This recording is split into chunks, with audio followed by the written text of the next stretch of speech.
pour l'instant, ici à l'hôpital d'Arlon, on les utilise en salle de réveil, au bloc opératoire parfois, en pédiatrie et alors aussi dans le contexte de l'itinéraire de la clinique du sein.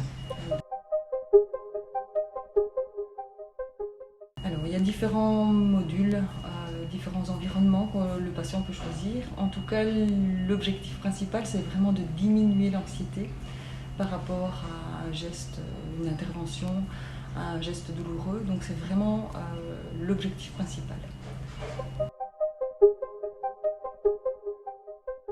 Différents patients ici en salle de réveil, parfois donc la salle de réveil est utilisée aussi pour accueillir les patients avant d'être opérés, où il existe vraiment un grand contexte d'anxiété.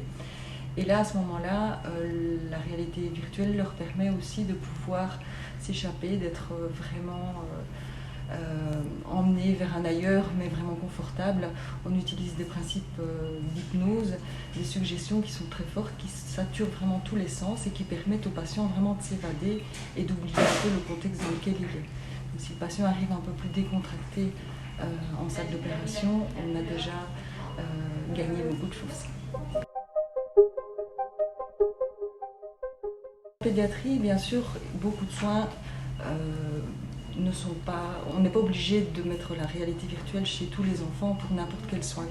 Ça doit être vraiment réservé pour des soins très douloureux ou des soins répétition, parce qu'on sait que la douleur, à force d'être répétée chez quelqu'un, il y a un aiguillon douloureux qui fait qu'on va avoir vraiment une appréhension au fur et à mesure des soins. Donc voilà, c'est dans ce cadre-là où on peut utiliser une douleur très très forte ou alors une douleur à répétition. Comme ça, l'enfant ne va pas non plus avoir une grosse appréhension avant chaque soin répétitif éventuellement.